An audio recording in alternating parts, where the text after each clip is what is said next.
The Russia-Ukraine war is in its third year, and surprisingly, this war is still going on. Not a lot of people saw it lasting this long. However, with all that is happening, this war isn't ending anytime soon. After the initial attack on Ukraine by Russia, there was a bit of despair. But the Ukrainians put in everything possible to hold back the Russians right from the beginnings of the war, and that is still what they are doing at this stage. A lot is happening on the front lines, and it appears there is going to be a lot of stagnation in the progress of this war this year. The Ukrainians, as well as the Russians, have lost a lot of lives and have put all they have into this war. Due to this, fatigue is beginning to set in, and it seems the Ukrainians might be more affected. In addition to the soldiers at the front lines getting exhausted, Ukraine is running low on air defense rockets and artillery ammunition. That's not all. They are expecting additional weapons from their allies. However, these weapons are yet to arrive. In the absence of fresh weapons, the best the Ukrainians can do is hold their positions. Well, this gives the Russians some time to rest, as they too are fatigued. Of course, they will still come at the Ukrainians, but they may not be as intense as expected. It is 2024, and it is quite clear to the military what the war was like last year and the year before. But no one knows how things will turn out in 2024. Well, even though it is still unknown how things will turn out this year in the Russia-Ukraine war, there are a couple of factors that will affect the outcome of things. Interestingly, these factors seem to be common knowledge. Just before we find out what these factors are, please support this channel by hitting the like and share buttons. Also, subscribe to this channel to avoid missing our other videos. Moving on. Factors that will affect the Russia-Ukraine war in 2024. The first factor that could affect the outcome of this war is that Ukraine is low on weapons. This is in addition to the fact that their personnel are fatigued. This means that they do not have what is needed to push for a counteroffensive. The second factor that will affect the outcome of things is Russia and not Ukraine. Ukraine might be lacking weapons, however, this isn't the same with Russia. At some point in this war, the Russians needed help, and it turned out they had gotten this help. So far as weapons are concerned, the Russians have the upper hand, and with this, they are targeting several positions held by the Ukrainians. What this implies is that the Ukrainians might have to move back, thereby losing already gained ground. The third factor is that in the absence of long-range missiles and air defense provided by the West, the Ukrainians might struggle to defend themselves. It is obvious that Ukraine is on the retreat, and even the Ukrainians know that 2024 will not be easy for them. Taras Chmut, a Ukrainian sergeant and military analyst, has given his opinion on this war, and this is what he has to say. The year will be difficult. No one can predict from which direction Russia will go or whether we will advance this year. Obvious progress by Russia. For a long time, it didn't seem like the Russians were making progress. However, with Avdiivka, a strong city in Ukraine, now under the control of the Russians, it is clear that Russia is advancing. This came after intense fighting, and no one would expect the Russians to pause for a moment. But this hasn't been the case. Since taking over Avdiivka, the Russian military has targeted key Ukrainian cities and strongholds. At this point, it could seem like the Russians are having it easy, but that's not the case. The Russians are losing lots of soldiers. However, unlike Ukraine, it does not quite seem like the Russian structure cares about the lives of its soldiers.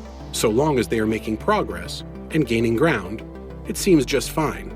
The victory in Avdiivka for the Russians might seem easy, but it didn't come easy at all. Lots of lives were sacrificed for this victory.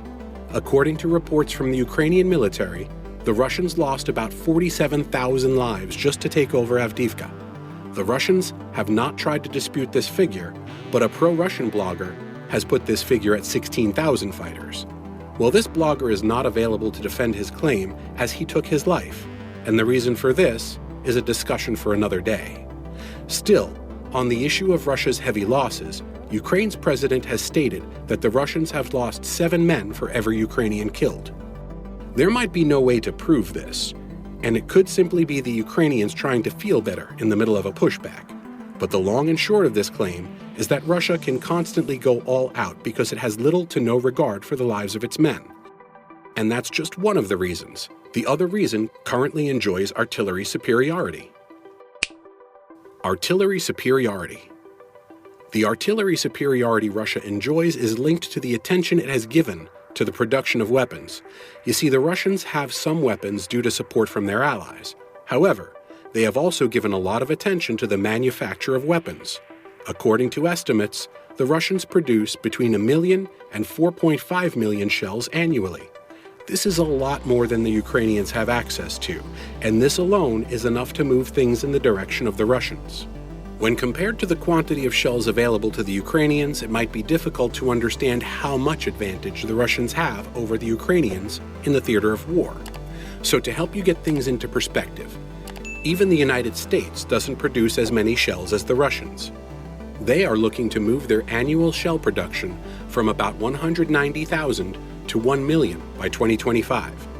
In addition to the huge number of shells it produces annually, things are also going Russia's way because of the help it has gotten from its allies. It has gotten as many as 1 million shells from North Korea and a lot of drones from Iran.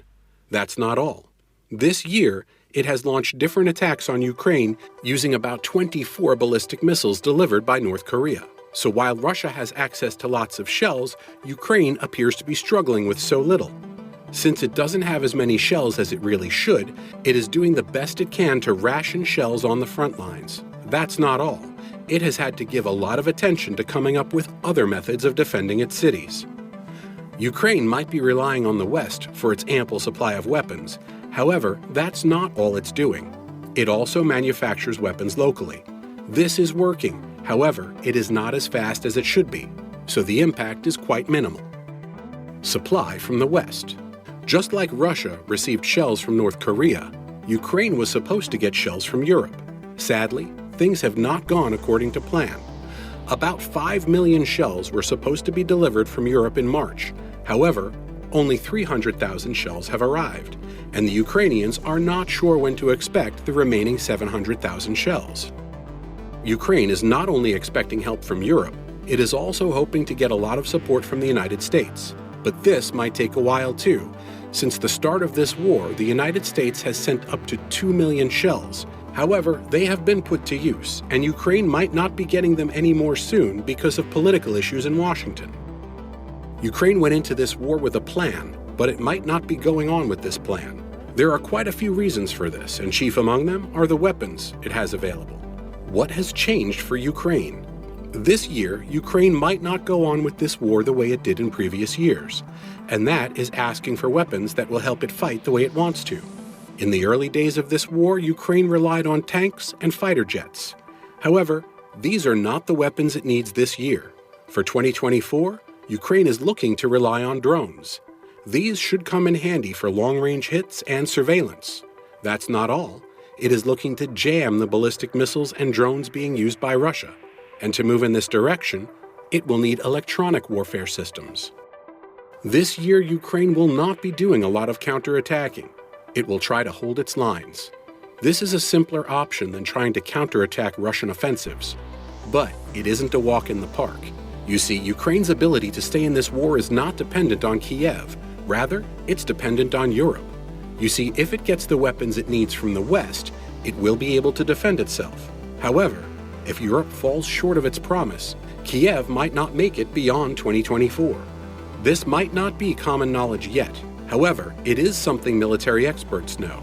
According to Justin Bronk, a senior research fellow with the Royal United Services Institute think tank, maintaining the supply of surface-to-air missile ammunition for Ukraine's Western and remaining Soviet legacy air defense systems will be a crucial task for Western partners in 2024. The availability of weapons is a key factor in the direction this war will go in 2024. However, it is just one of those factors. You see, the issue of manpower is also paramount. According to United States intelligence, Russia has lost over 300,000 soldiers since the start of this war. Some have died, and others have been too injured to fight. This is a huge number. However, the Russians are not slowing down, and this might not be so difficult. Putin has made it known that last year there were over 100,000 Russian soldiers in Ukraine. This is a very large number, and it is just part of the available men ready to get into Ukraine. At this point, it is easy to assume Russia is sacrificing its citizens for a cause they might not even be interested in. But that isn't exactly what is happening. A lot of fighters in Ukraine are contract fighters. The others are from prisons. Well, even if Putin threw in regular Russians into this fight, things would not go Ukraine's way, as Ukraine's population is just 1/3 of Russia's. On December 14, 2023, Putin said, "The stream of our men, who are ready to defend the interests of the homeland with weapons in their hands, is not diminishing." Everything seems to be going Russia's way at the moment. This has been the case for 10 years, since the Russians decided to annex Crimea. They have had the upper hand. However, it's interesting how they haven't occupied more than 18% of Ukrainian territory. This is huge, but making this level of progress is not as impressive. And this has not happened without a major price. The Russians have lost over 500,000 troops and still haven't won this war, even though it is clear the United States and Europe haven't been super committed to this war. Things will take a different turn if Western leaders decide to support Ukraine with the weapons it needs and have its back. This hasn't happened, so Russia might want to wrap things up this year.